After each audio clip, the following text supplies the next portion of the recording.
Welcome back. आज हम करेंगे नेक्स्ट शिफ्ट जो 14 अगस्त को शिफ्ट 3, मतलब कहने का 12वीं शिफ्ट चल रही है अपनी।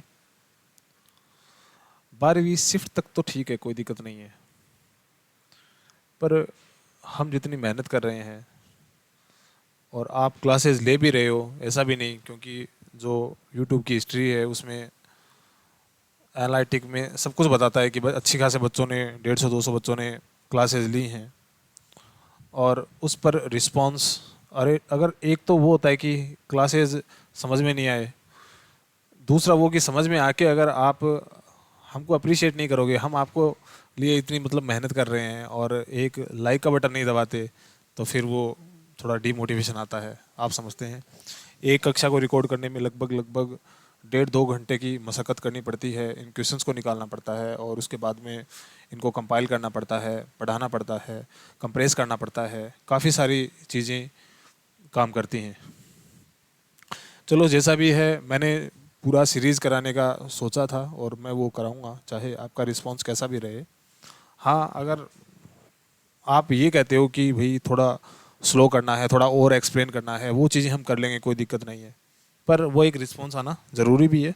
बाकी ठीक है, मुझे अच्छा लग रहा है, मैं आपके लिए ये सीरीज़ लेके आया हूँ और मैं इसको पूरी ईमानदारी से पूरा कराऊंगा। ठीक है, शुरू करते हैं।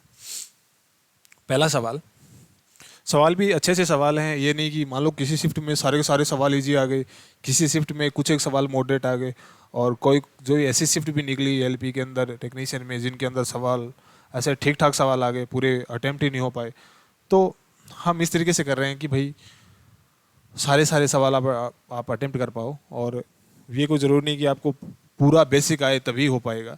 अब तो वो तो सिचुएशन पे डिपेंड है, आपने कितनी तैयारी की है, आप सीधा मॉक पे आ रहे हो।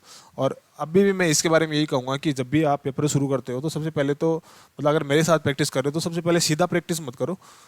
वीडियो शुरू कर लिया, क्वेश्चन देख लिया, उसको पॉज करो, खुद करने की कोशिश करो। चाहे 20 क्वेश्चंस में अगर आपको 1 घंटा भी लग रहा है तो कोई दिक्कत वाली बात नहीं है, अभी टाइम पड़ा है, अभी बहुत है, हम और अच्छे से कर लेंगे।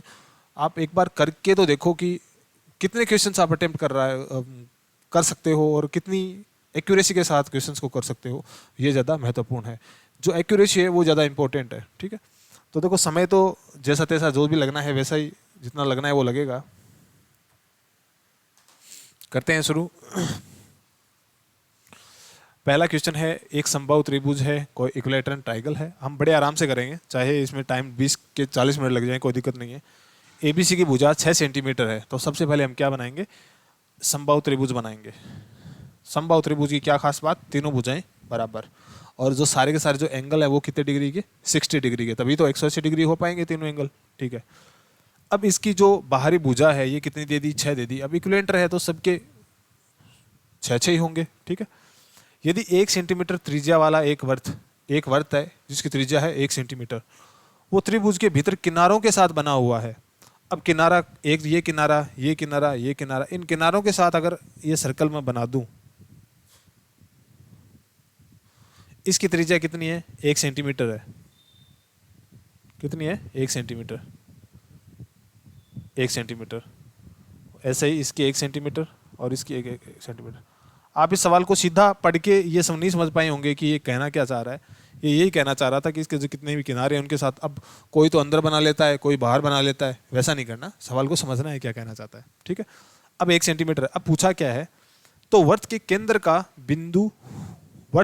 बिंदु कौन सा हो गया, ये वाला हो गया। ठीक है, तो इसके केंद्रों को जोड़ते हुए ऐसे एक अंदर और क्या बन गया, ये भी समबाहु त्रिभुज बन गया, है ना, ये भी इक्विलैटरल ट्रायंगल बन गया। ठीक है, की भुजा वाला एक समबाहु त्रिभुज है, समबाहु त्रिभुज हमने बना ही दिया। अब इसकी भुजा कितनी होगी ये पूछ रहा है। ठीक है, समझने का बस इतना ही था कि भाई कोई गलती ना कर दें, हम जब भी डायग्राम बनाए, अगर अच्छे से सही डायग्राम बन जाता है तो फिर सॉल्यूशन करने में ज़्यादा दिक्कत आती नहीं है। तो देखो, पूरा तो 6 है, पूरा 6 है, हमको यहाँ से लेके यहाँ तक का बताना है। ठीक है, अब भाई अब अपने को क्या पता कि ये जो बचा हुआ स्पेस है ये कितने सेमी का है, नहीं पता, नहीं पता ना। तो हम क्या करेंगे, यहाँ पर एक ट्रायंगल बना लेंगे। ट्रायंगल कैसे बनाएंगे, ये कोने वाला है, आपको अगर दिख रहा है, ठीक दिख रहा होगा मेरे हिसाब से, हाँ सही दिख रहा है। अब इसको मैं अगर मान लो ऐसे सीधा मिला दूं, सीधा मिला दूं इसको, ठीक है, क्योंकि भाई मेरे को एक तरीके से यहाँ से लेकर और यहाँ तक की ये वाली लेंथ निकालनी है। अब यहाँ से यहाँ तक की मेरे को क्या पता कितनी है। अब ये तो नहीं कह सकते कि रेडियस के बराबर है, रेडियस के बराबर तो कैसे हो सकती है, ये यहाँ से टच कर रहा है, पर यहाँ से यहाँ तक की तो एक हो जाती, पर ये कोने वाली ये नहीं पता चल सकती ना। तो इसके लिए हम क्या करेंगे, अब इसको मान लो पूरा बना लिया, ऊपर बना लो चाहे नीचे बना लो, ठीक है।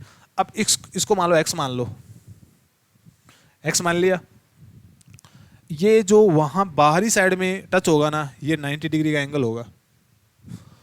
अब ये पूरा कितना होता है, ये पूरा 60 डिग्री होता है, तो ये वाला कितना हो जाएगा, ये आधा आ गया ना, इसका आधा आ रहा है। ये पूरा मान लो 60 डिग्री बना रहा है बाहर वाला, तो आधा कितना आ गया, 30 डिग्री आ गया।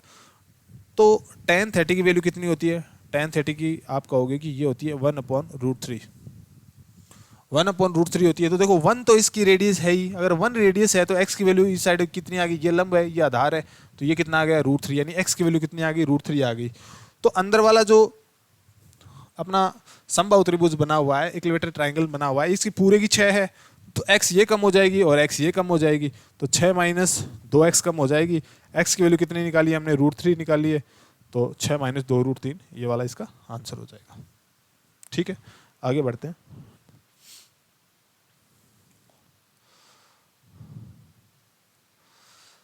आगे है किसी समचतुर्भुज के प्रत्येक भुजा की लंबाई 25 मीटर है, समचतुर्भुज बनाते हैं। देखो चतुर्भुज कई प्रकार के होते हैं, ये आपको पता ही है। समचतुर्भुज की क्या खास बात होती है कि भाई ऐसे थोड़ा सा तिरछा कर दिया करो उसको, किसी भी साइड, चाहे इस साइड झोंक दिया करो चाहे उस साइड झोंक दिया करो। अगर एकदम सीधा करोगे, मतलब पूरा ऐसे स्क्वायर बनाओगे, तब तो वो वर्ग बन जाएगा। तो ऐसा इसके अंदर बस यही तो है कि इसके 90 डिग्री एंगल नहीं होते, वर्ग में 90 डिग्री होती है स्क्वायर के अंदर, ये बना लिया हमने। ठीक है, अब इसका जो एरिया है उसका देखो, क्षेत्रफल तो पता ही है, 1/2 गुणा विकर्णों का गुणनफल जो भी है। प्रत्येक भुजा की लंबाई 25 मीटर है, ये भी 25 है, ये भी 25 है, क्योंकि भाई इक्विलेटरल रोम्बस है ये, तो 25 आ गई। ठीक है, अब एक विकर्ण की लंबाई 14 मीटर है, तो देखो छोटे की 14 मान लो चाहे बड़े की 14 मान लो, कोई फर्क नहीं पड़ना। ये मान लो 14 है, 14 है।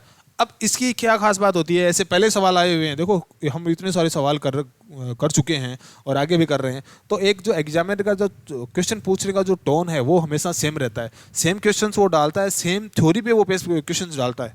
ठीक है, अब ये इसकी क्या और खास बात होती है कि इससे अगर मैं इसको ऐसे मिलाऊं, तो ये वाला एंगल है ना, ये वाला एंगल कितना होगा, 90 डिग्री का होगा, ये वाला एंगल भी 90 डिग्री का होगा, और यहाँ से अगर इसको ऐसे मिलाता हूँ, ये भी 90 होगा और ये भी 90 होगा। तो ये देखो पूरा अगर 14 है तो ये इतना ये कितना हुआ, 7 ये हो गया, 7 ये हो गया। बड़े आराम से चीज़ों को बता रहा हूँ, 7 ये हो गया, 25 ये हो गया, तो 7, 25 और कितने का ट्रिपलेट होता है, ट्रिपलेट 24, 25 और 7 का होता है, मतलब 7 का स्क्वायर प्लस 24 का स्क्वायर इक्वल्स टू 25 का स्क्वायर। तो ये वाली रेखा कितनी आ गई, यहाँ से यहाँ तक 24 आ गई। तो पूरा विकर्ण कितना आ गया, ये भी 24 हो गया। तो एक विकर्ण 14 है तो दूसरा कितना आ गया, 48 आ गया। एक 14 है, दूसरा आ गया 48। पूछा क्या है, क्षेत्रफल पूछा है, तो क्षेत्रफल का फॉर्मूला क्या होता है भाई, 1/2 14 × 48, दोनों विकर्णों का गुणनफल होता है। अब भाई कुछ भी कर लो, चाहे इसको इससे मल्टीप्लाई कर लो, किसको किससे भी कर लो, इसको 7 से करना है, 7 से करना है, 48 को 7 से मल्टीप्लाई करना है। तो भाई लगभग ये 360, ये एक हो गया 56 और ये हो गया। ठीक है, आगे बढ़ते हैं। वह छोटी छोटी संख्या ज्ञात करो जिससे 20, 25, 35 और 40 से विभाजित करने पर शेष क्रमशः। अब देखो जब भी छोटी से छोटी लिस्ट नंबर की बात आएगी तो हमेशा हम क्या निकालते हैं, एलसीएम निकालते हैं। जब हम 20, 25, 35 और 40 का एलसीएम निकालते हैं, तो इसको एलसीएम निकालने का तरीका बताता हूँ। एक तो होता है ये तरीका, हाँ ये तरीका सही है, कोई दिक्कत नहीं है। अगर इस तरीके से निकाल रहे हो तो देखो उन संख्याओं को, सारे नंबर्स को लेने की जरूरत नहीं है, उन नंबर्स को छोड़ दो जो किसी का गुणज है। जैसे मान लो 20 है, तो 20 किसका मल्टीपल है, 40 का है, तो 20 को छोड़ दो, मतलब 40 जितना काम करेगा वही 20 काम कर जाएगा। लेकिन 3 का निकाल लो, तो 3 का निकालेंगे तो क्या है, 25, 35, ये क्या आया 20, 35। अब 5 से करेंगे तो 5, 7, 4। अब भाई इसको करने की जरूरत है नहीं, तो यहीं से उठा लो, ये कितना हुआ 35, 35 को 4 से किया 70, 140, 140 को 10 से कर दो, कितना आया 1400। इसका एलसीएम कितना आया, 1400 एलसीएम आया। कि भाई साहब अब क्या करें, 1400 तो एलसीएम आ गया, इसमें तो कोई 1400 आंसर ही नहीं दिख रहा। और शेष अलग अलग बच रहे हैं, किसी का 14 बच रहा है, किसी का 19 बच रहा है, किसी का 29 बच रहा है, किसी का 34 बच रहा है। अगर ये देता ना कि शेष 5 बचता है तो हम क्या करते, 5 जोड़ देते, यही तो करते, 14 से 5 हो जाता। अब इसमें जो पूछा है ना वो देखो, थोड़ा सा ध्यान देने की बात है कि हर का अलग अलग है। इसका 20 का भाग देंगे तब 14 बच रहा है, 25 का देंगे तो 19 बच रहा है, 35 का दे रहे हैं तो 29 बच रहा है, 40 का दे रहे हैं तो 34 बच रहा है ना। तो देखो सबका जो अंतर आ रहा है ना वो कितने कितने का आ रहा है, ये देखो 6 का अंतर आ रहा है, 25 और 19 का 6 का अंतर आ रहा है, 29 और 35 का 6 का अंतर आ रहा है, 34 और 40 का 6 का अंतर आ रहा है। इसका मतलब 6 कम कर देंगे, 1400 में से 6 कम किया 1394।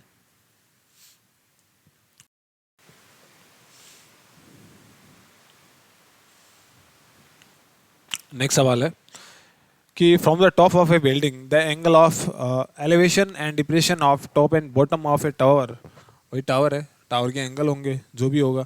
अब यहाँ पर देखो एक तो है इमारत और एक है टावर, तो जब भी ऐसा सवाल आए तो भाई जो एक तो ये इमारत बना ली और एक ये टावर बना लिया। टावर को हमेशा ऊंचा बनाना है, किससे, बिल्डिंग से, इमारत से हमेशा ऊंचा बनाना है टावर को। मतलब एग्जाम पॉइंट ऑफ व्यू से इससे ज़्यादा मतलब आप कहते हैं कि इस हिसाब से ही सवाल पूछे जाते हैं कि टावर हमेशा ऊंचा ही होगा, और ये ऑब्वियस सी बात भी एक फैक्ट है, फैक्चुअल बात है, ठीक है।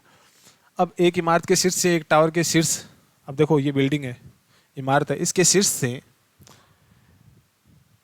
इसके शीर्ष से ये शीर्ष हो गया। अब बिल्डिंग का शीर्ष, बिल्डिंग के शीर्ष से टावर के शीर्ष का जो यूनियन कोण दे रखा है वो कितना डिग्री दे रखा है, 60 डिग्री दे रखा है। तो देखो ये जो एंगल बन रहा है ना, ये कितने डिग्री बनेगा, ये बन गया 60 डिग्री। और आगे क्या दे रखा है कि इमारत के शीर्ष से, अब दोनों जो एंगल निकल रहे हैं ना, ये 60 डिग्री और 30 डिग्री, ये दोनों कहाँ से निकल रहे हैं, इमारत के शीर्ष से निकल रहे हैं। तो ये इमारत के शीर्ष से टावर के शीर्ष तक चला गया, और अब टावर के पाद तक चला जाएगा, या फिर मतलब कहते हैं बॉटम तक चला जाएगा। अब ये दूसरा एंगल ये बॉटम तक जा रहा है, बॉटम तक। ये कितना डिग्री है, 30 डिग्री है। कौन सा कोण है, अवनमन कोण है। अवनमन ऊपर से नीचे की ओर जो एंगल बनता है उसको क्या कहते हैं, अवनमन कहते हैं। अब ये वाला 30 डिग्री नहीं होगा यहाँ पर टॉप से टॉप का बन रहा है ना, तो ये वाला एंगल 30 डिग्री होगा। अवनमन कोण हमेशा ये होता है, ठीक है। और ये इसकी लाइन हो गई, ठीक है। अब ये वाला एंगल कितना हो जाएगा, 60 डिग्री हो जाएगा। दिक्कत थोड़ी है भाई, ये जब 30 हो रहा है तो 30 और ये कितना हो जाएगा, 60 हो जाएगा, ठीक है। ये हमने बना लिया, डायग्राम बना लिया। अब हमको सेट करनी है इनकी हाइट्स वगैरह जो भी है। अगर इमारत की ऊंचाई 5 मीटर है तो ये इधर वाली तो बिल्डिंग है, इसकी लंबाई कितनी दे रखी है, इसकी दे रखी है 5 मीटर। हमको बतानी है टावर की ऊंचाई, इसकी पूरे की बतानी है। यहाँ से यहाँ तक तो हमको मालूम है 5 मीटर है, ठीक है। यहाँ से यहाँ तक नहीं पता कितनी है, ये वाले निकाल के 5 में जोड़ देंगे तो पता चल जाएगा टावर की कितनी है। ये ऊपर वाले निकालनी है, तो इसके लिए देखो क्या करेंगे, ये जो 60 डिग्री एंगल आ गया यहाँ तक तो कोई दिक्कत है नहीं। ये अगर 30 आएगा तो ये 60 आएगा, है ना। अब tan 60 की वैल्यू कितनी होती है, तो आपको कहोगे √3 होती है, √3 होती है। मतलब यदि ये √3 है तो ये कितना होगा, ये 1 होगा। अब √3 की वैल्यू कितनी आ रही है, 5 मीटर आ रही है। तो √3 अगर 5 मीटर आ रहा है तो एक की वैल्यू कितनी हो गई, 5/√3 हो गई, ये होगी ना। तो इसका मतलब इसकी कितनी हो गई, इसकी हो गई 5/√3, ये आ गया 5/√3। अब 5/√3 ये आ गया ना। अब मानो ये इसका आधार है, ये भी कितना हो गया 5/√3, ये अलग थोड़ी होगा। 5/√3 ये है तो ये है तो ये भी 5/√3 हो जाएगा। अब tan 60 का कितना होता है, √3/1 होता है। तो √3/1 होता है, तो 1 की वैल्यू अगर देखो ये कितना हुआ है, मैं अलग पेन से बता देता हूँ आपको। ये यदि √3 है तो ये कितना होगा, 1 होगा। अब 1 की वैल्यू यहाँ पे कितनी आ रही है, 5√3 आ रही है। तो √3 की वैल्यू कितनी आएगी, उधर भी √3 से गुणा कर देंगे, उधर भी √3 से गुणा कर देंगे तो कितना आ गया, ये 3 बन गया, 15 हो गए। तो ये कितनी आ गई, 15 आ गई, ये 15 आ गई, ठीक है। अब भाई पूरे टावर की पूछी थी तो ये देखो 15 तो ये आ गई, 5 ये है, तो टोटल कितनी होगी, 20 मीटर हो गई, ये 20 मीटर हो गई। देखो हमको समझे हैं इसलिए हमको इतना टाइम लगा है, बाकी हम देखते ही फटाफट बता सकते हैं। एंगल बनाया, ये 1 है, ये √3 है, फटाफट किया तो मुश्किल से 20 सेकंड के अंदर ये सवाल आराम से बन जाएगा, ठीक है। आगे बढ़ते हैं, हम उस हिसाब से कर रहे हैं कि आपको ऐसा ना लगे कि ये क्या हो गया। और आर्ट्स वाले बच्चे जिनके रहा है उनके लिए तो फिर कहना ही क्या। सवाल पढ़ते हैं कि अनुभाग ए में कम से कम एक परीक्षा में पास होने वाले विद्यार्थियों का कितना प्रतिशत है। तो भाई अनुभाग ए लेते हैं, अनुभाग ए ये है, अनुभाग बे ये है। अब ये जो 28 है ये क्या है, ये दोनों में फेल होने वाले हैं, ये एक में पास होने वाले हैं और ये एक में पास होने वाले हैं और ये दोनों में पास होने वाले हैं। तो कम से कम एक में पास होने वाला मतलब दो में भी तो पास हो सकता है वो। तो पहले तो ए वाले हैं टोटल कितने वो चेक करते हैं, इन सबको जोड़ते हैं 14 और 6 हो गए 20, 20 और 60 है 80, 4 84, 84 में 8 जोड़ा ऊपर का कितना हो गया 92, 92 में 20 और जोड़े कितने हो गए 112, 112 इन सब का जोड़ आ गया। अब कम से कम एक परीक्षा में पास होने वाले विद्यार्थियों की संख्या बतानी, तो कम से कम एक परीक्षा में ये भी एक परीक्षा में पास हो रहा है, ये भी एक में हो रहा है, ये दो में हो रहा है, तो कम से कम एक में तो हो ही रहा है ना। तो इन सबको काउंट करेंगे, ये कितना हुआ 20 और 80 84, यानी 84 निकालना 112 का कितना परसेंट है ये निकालना है। परसेंट पूछा ना, परसेंट निकालना है। तो भाई इसको फैक्टराइज कर लो, आधा कर लो 56 और आधा कर लो 21 28 और आधा कर लो 3/4, 7 के पहाड़े से कट रहा है तो 3/4 कितना होता है 75% होता है। तो सॉल्व कर लेना चाहिए, 75 जहाँ भी मिले चिपका दो। ठीक है, आगे इंग्लिश का सवाल आ गया, सवाल सेम ही है। अच्छा ये अलग है, इसके ऑप्शन अलग है ना, एक मिनट। हाँ, इसमें पूछा है कि वर्ग बी में दोनों परीक्षाओं में कम से कम एक में उत्तीर्ण होने वाले विद्यार्थियों की सेम ही चीज़ पूछी है, बस यहाँ पे ये सेक्शन बी देखना है। तो बी वाला चलो चेक कर लेते हैं, ये कितना हो गया 20 30 40 40 और 50 90 और 102 और 107, तो ये हो गया 107। और कम से कम एक परीक्षा में पूछा है, कम से कम एक परीक्षा में पास होने वाले, तो कम से कम ये भी एक परीक्षा में पास हुआ है, ये भी एक में हुआ है, ये दो में हुआ है, तो कम से कम एक में वो दो में हो जाए तो कोई दिक्कत थोड़ी है। तो 12 और 17 कितने हो गए देखो, 10 20 50 70 70 और 80 2 82 और 84, यानी 84 107 का कितना प्रतिशत है ये निकालना है। ठीक है, हम यहाँ पर जो ऑप्शन है इनको देखो क्लोजली देख लेते हैं। 78 के आसपास 3 ऑप्शन आ रहे हैं, मतलब सोल्व इसको करना पड़ेगा, कोई इलाज नहीं है। ठीक है, तो भाई कैसे करोगे, ये कोई कॉमन कुछ आ रहा है क्या, नहीं आ रहा। और इनका जो गैप है वो 16 और 7 23 का आ रहा है, तो 23 के पहाड़े में 84 आते हैं क्या, नहीं आते। तो भाई इसका डिवाइड ही कर देंगे, क्या दिक्कत है। 8 से तो देखो 7 बार लगाते हैं, सबसे पहले 7 बार लगाया तो कितना आ गया 749 आ गया, 749 आ गया, तो कितना बच गया 91 बच गया, आगे 0 चिपका दिए। ठीक है, अब देखो 78 आ रहा है, मतलब 8 बार तो जाएगा, तो इसको 8 बार करेंगे तो कितनी बार 801 हो गया और 56 1 हो गया 856। बड़े आराम से प्यार से कर रहे हैं हम सवालों को। 44 और 10 कितना हो गया 44 और 54 रिमाइंडर बच गया। ठीक है, अब पॉइंट लगा देते हैं, अब इसके आगे 0 लगा देते हैं। अब लगभग 5 बार जा रहा है, 5 बार जा रहा है ना लगभग, तो 535 आएगा 5 बार जाएगा तो 78.5 के अराउंड जो भी है 78.5, क्योंकि ये मिड टर्म एंड फाइनल ये अप्रॉक्स पूछता है, तो थोड़ा बहुत ऊपर नीचे इसमें ऑप्शंस में आता है। वैसे 85 तो हो ही गया, फिर आगे जो भी नंबर आए 1 2 3 जो भी। एक कार 4 घंटे में 240 किलोमीटर, एक बात देखो हमेशा ध्यान करना, 240 kilometer यहाँ गिवन है और 350 किलोमीटर यहाँ गिवन है। देखो ये हर शिफ्ट में हमने देखा है कि 1 या 2 सवालों में ऐसी गड़बड़ देखने को मिलती है। इंग्लिश वाले को प्रायोरिटी देना है, सवाल जब भी दिखे आंखों से स्क्रीन पे जाए तो एक बार यहाँ पढ़े तो दूसरी दफ़ा यहाँ भी पढ़नी चाहिए, नहीं तो उत्तर तो आएगा ही नहीं, टाइम निकल जाएगा 2 मिनट 3 मिनट, अरे भाई इतना लुच्चा सवाल नहीं कर पाया, वो फिर कन्फ्यूजन भी रहता है। और यहाँ से आप देखना कि यहाँ पे 350 किलोमीटर, यहाँ पे 240 है, हमको मानना कौन सा है 350 मानना है। तो भाई car can cover 350 kilometre in 4 hours if its speed is decrease by 12.5 kilometre घंटे घटा देता है। तो सबसे पहले देखो 350 किलोमीटर चलना है 4 घंटे में, तो 4 का भाग लगा देंगे, 4 का भाग लगाते हैं तो कितनी बार जाएगा 8 चौक 32, 3 बच गए, 7 चौक 28, 87.5 किलोमीटर प्रति घंटा की स्पीड आ गई इसकी। ठीक है, ये इसकी नॉर्मल स्पीड आ गई। अब इस स्पीड को 12.5 की स्पीड से कम कर रहा है, 12.5 की स्पीड कम कर देंगे कितना बचेगा 75 किलोमीटर प्रति घंटे बच जाएगा। ठीक है, अब भाई 450 किलोमीटर दूर तय करने में कार कितना टाइम लगेगी, तो 75 की स्पीड है और 450 किलोमीटर कवर करना है। अब बोलो कितना हो गया, भाग लगाएंगे, तो भाग लगा के देख लो कितने के पाड़े से काटोगे, 5 के पाड़े से काट दो, 3 के पाड़े से काट दो, जो मर्जी जिस पाड़े से काट दो, 3 के पाड़े से काटा तो ये कितना आ गया ये आ गया 15, 150 और 25। 25 का कितने बार भाग लगाते हैं? 150 आता है 6 बार।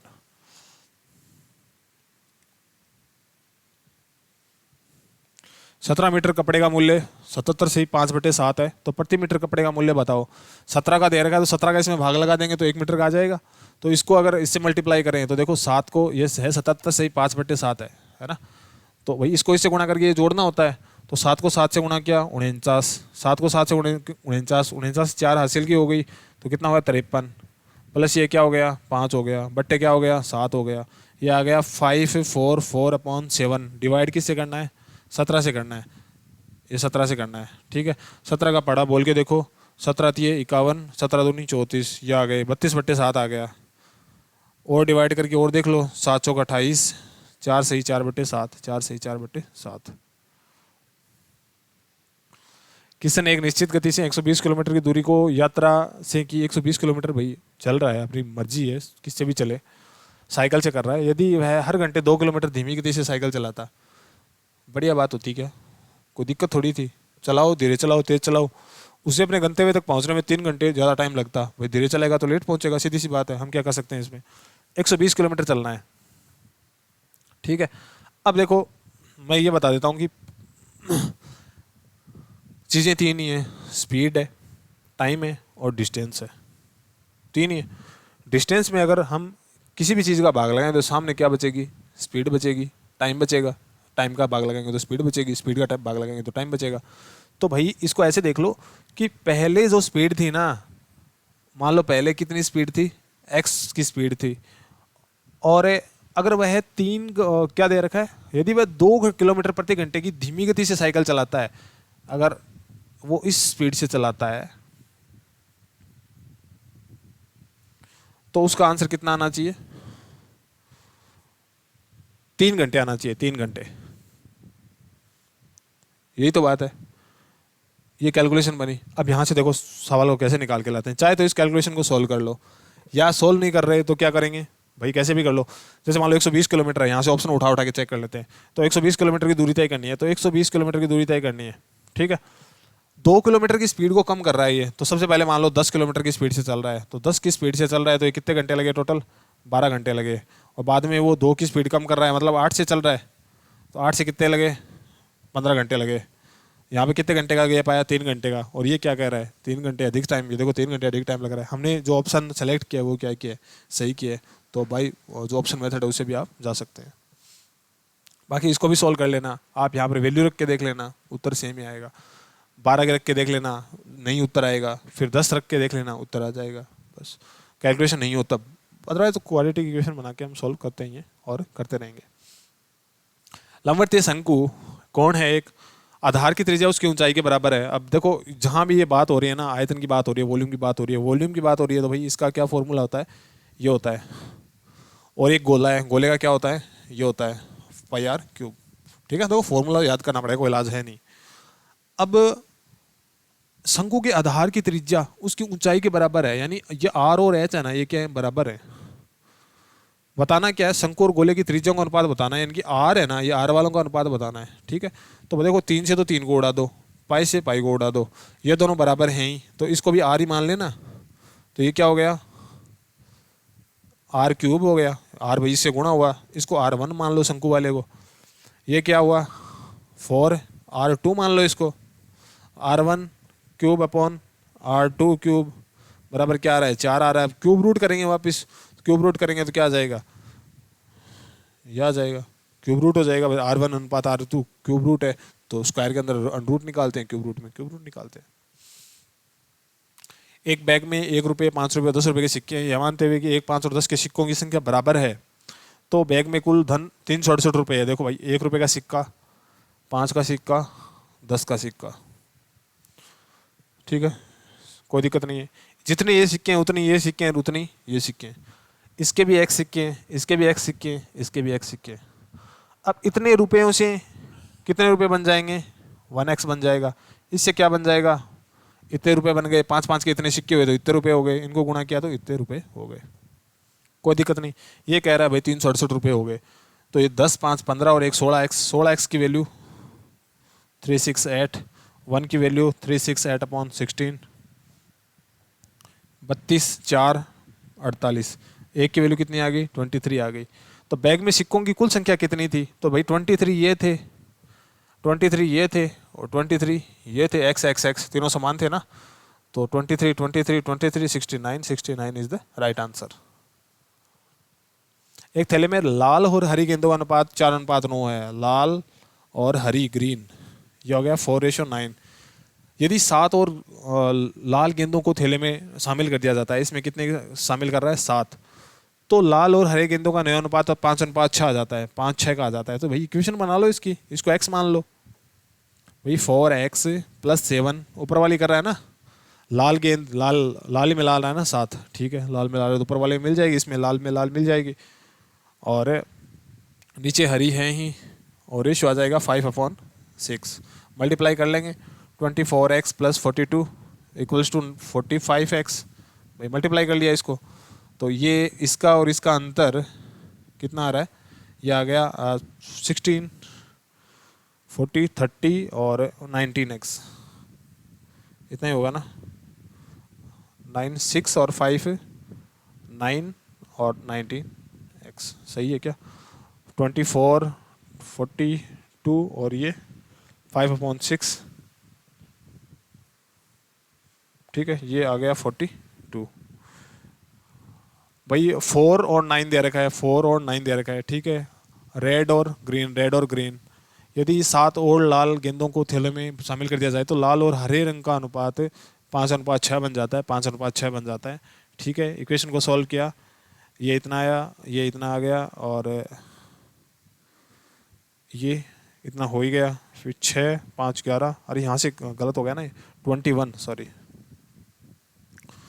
तो x की वैल्यू कितनी आ गई? 2 आ गई। x की वैल्यू 2 आ गई, x की वैल्यू 2 आ गई, तो इसका मतलब देखो रेड, इसको ये कितनी हो गई 8, ये 2 आ गई, तो इसको 2 से गुणा करेंगे तो 18। ग्रीन कितनी हो गई 18। पूछा क्या है? हरी पूछा है, हरी कितनी है 18, 18, ओके। एक तो होता है फ्री माइंड, एक होता है थोड़ा सा लोड वाला माइंड। फ्री माइंड होते हैं तो हम सवालों को ऐसे हवा में निकाल देते हैं, लोड ज़्यादा नहीं लेना है, सवाल हवा में निकलेंगे, लोड लिया, सवाल हाथ से गया। 2 पाइप ए और बी एक साथ खाली टैंक को 8 घंटे में भर देते हैं, क्या बुराई है? ए और बी 8 घंटे में भर देते हैं। एक साथ दोनों पाइपों को चालू कर दो, 2 घंटे बाद बी को बंद कर दो, शेष भरने में 11 घंटे लग रहे हैं, अच्छी बात है क्या? बंद कर दो, चालू कर दो। पाइप ए अकेले खाली टैंक को कितने समय में पूरा भर देगा? देखो 8 घंटे तो ए ने काम किया, 8 घंटे बी ने काम किया, टंकी भर गई ना, भर गई ना, बराबर। अब जो काम कर रहे हैं उसको अलग लिखेंगे। एक साथ दोनों पाइपों को चालू कर देने के 2 घंटे बाद यदि पाइप बी को बंद कर दिया जाए तो शेष को भरने में 11 घंटे लग जाते हैं। टंकी तो इतने में भर रही है, अब 11 घंटे तक कौन काम कर रहा है?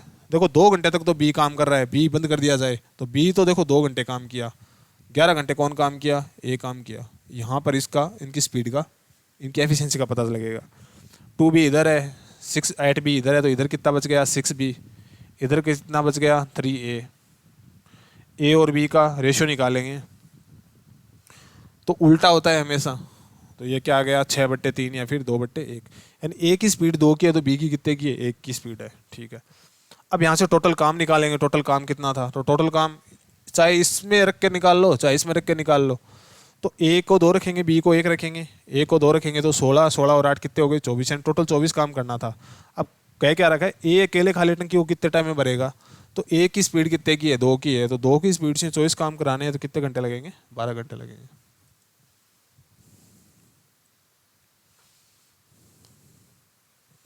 मस्त सवाल है। 2 है तो भाई एक बात बताऊँ मैं आपको, इससे यहाँ पर मैं कॉमन ले लूँ अगर tan² थीटा, तो मेरे पास क्या बचेगा?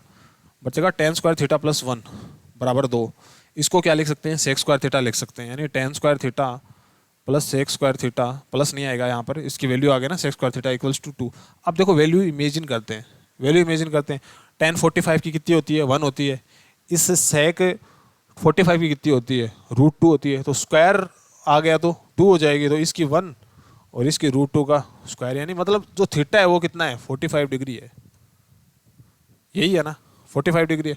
अब मान लो इसकी निकालनी है, तो भाई √2 की पावर कितनी हो जाएगी 4, माइनस √2 की पावर कितनी हो जाएगी 2, तो ये तो क्या हो गया, ये 4 हो गया, माइनस 2 हो गया, बच गया 2 2।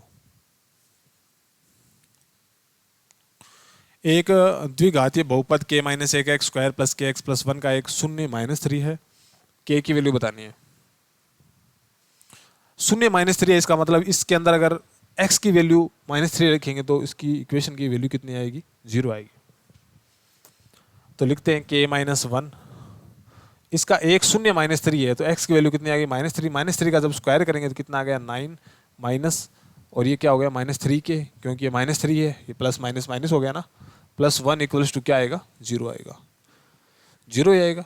अब सॉल्व करते हैं, ये क्या हुआ 9k -9 -3k +1 इक्वल्स टू क्या हुआ 0 हो गया, 9k में से 3k गया, कितना बचा 6k, और -9 और +1 कितना हो गया -8 हो गया, ये हो गया -8 इक्वल्स टू क्या हुआ 0 हो गया, 6k इक्वल्स टू 8 हो गया, k इक्वल्स टू 8/6 हो गया, मतलब 4/3 हो गया। 4/3 जहाँ भी दिखे जिंगल वाला कर दो, क्योंकि k की वैल्यू निकालनी है। k की वैल्यू कितनी आ गई, k की निकालनी थी, k की पूछे, k का मान क्या होगा 4/3 हो जाएगा। शिव ने एक कमीज को 8% हानि पर 184 रुपये में बेचा, 5% लाभ प्राप्त करने के लिए कमीज को कितने रुपये में बेचना पड़ेगा, ये बात है। तो 8% का मतलब उसने 92% में बेचा और 184 में बेचा, ये ना, इसका मतलब क्या हुआ 92% की वैल्यू कितनी आ गई 184 आ गई। 1% कितनी आ गई निकालने की है, क्या है 5% प्रॉफिट मैंने 105 की निकालनी है, तो एक की क्या आ गई, एक की 2 आ गई, 105 की क्या होगी डबल कर देंगे, इसका ये डबल है तो इसका ये डबल है, 210 हो जाएगा। कुर्सियों और मेजों के मूल्य का अनुपात 9:5 है। यदि कुर्सियों का मूल्य मेजों के मूल्य से 4200 रुपये अधिक है तो मेजों का मूल्य ज्ञात करो। तो भाई इनके मूल्यों का अनुपात ये है और अधिक वाला 9 वाला अधिक है, तो मतलब इनका और इनका अंतर कितने का 4 का अंतर है। 4 की वैल्यू अगर 4200 है तो एक की वैल्यू कितनी आएगी 1, कितनी आ गई 1 और 5 0, यही आ गई क्या 1550, ये आ गई। अच्छा 1050 ठीक है, 4 4200 है तो 1000 200 50 50। पूछा क्या है, क्या पूछा है मेजों का मूल्य पूछा है। मेज यानी बाद वाली मतलब 5 की वैल्यू पूछी है, तो एक की वैल्यू ये है तो 5 की वैल्यू 5000 एक हो जाएगी, 250 एक हो जाएगी, तो 5250 हो जाएगी भाई साहब, 5250 हो जाएगी। 69 की राशि जश्न और रुहाना में 1:2 में बंटनी है। इसको 1:2 में बांटना है, मतलब 3 भागों में बांटना है, एक भाग इसको दे देंगे 2 भाग इसको दे देंगे, यानी 3 की वैल्यू 69 है तो एक की वैल्यू कितनी होगी 23 हो गई, एक की वैल्यू 23 होगी। पूछी किसकी है, रुहाना की पूछी है, रुहाना यानी आगे वाली की 2 की पूछी है, तो एक की 23 है तो 2 की कितनी हो जाएगी। कमाल करते हो भाई साहब। अब आ गए भाई साहब, बहुत हार्ड सवाल आ गए, इसमें बहुत ज़्यादा रिस्क है सवालों को करने में, ध्यान से करेंगे। पहले बार पोर्शन सोल्व करते हैं। इसको सोल्व किया तो कितना आया 27 में से 28 -1, ये बार को सोल्व कर दिया -1, इसकी -1 आई और फिर दोबारा एक माइनस दोबारा मिल गया, तो इसका मतलब माइनस माइनस क्या हो जाएगा प्लस हो जाएगा, ये प्लस हो गया 26 + 1 ये कितना हो गया 27 हो गया। यहाँ से यहाँ तक का सॉल्यूशन 27 आ गया। 25 में से 27 जाएगा तो कितना आएगा, ये आ गया -2। 24 में से -2 जा रहा है तो मतलब +2 हो गया ना, -1 माइनस ये और ये खुद वाला, तो ये कितना हो गया 26। 26 अब 23 में से 26 जा रहा है तो कितना बच जाएगा -3। ओ भाई साहब, एक से बढ़ गया एक सवाल, इतनी खतरनाक जोड़। पहले ब्रैकेट वाले को सॉल्व करते हैं, पहले देखते हैं कोई भाग भाग है क्या। भाग भाग है, यहाँ है, पर अब यहाँ ये पूरे ब्रैकेट में लगेगा, मंजिल ब्रैकेट तक अंदर सारा सॉल्व करना पड़ेगा, उसके बाद भाग लगाएंगे। इसको सॉल्व करते हैं, 2 में से 1 गया 1, 3 और 1 4, 4 और 3 कितने हो गए 7। अब 7 इतने की वैल्यू आ गई 7। अब 4 में से 7 घटाएंगे कितने आएंगे -3। अब 5 -3 कितना हो गया 2 हो गया, तो 1/2 गुणा 2, ये कितना हुआ, 1 हो गया। 25 में से 1 घटाएंगे 24 आ जाएगा। और ख़त्म ही नहीं हो रहे, क्या है। 1:5 के अनुपात को दशमलव में कैसे दर्शाया जा सकता है? दशमलव में दर्शाना है भाई साहब। 1/5 को पॉइंट में लिखना है। क्या करेंगे, भाग लगा के देख लेंगे ऐसे। भाग गया क्या, एक बार भी नहीं गया ना, तो पॉइंट लगा दो। इसके नाम का यहाँ पे 0 रख दो, पॉइंट के नाम का। गया क्या, 2 बार गया, पूरा पूरा गया ना, तो पॉइंट दो। ये रहा, बात खत्म। अच्छा रिस्पॉन्स रहा, तो आगे भी करते हैं। धन्यवाद।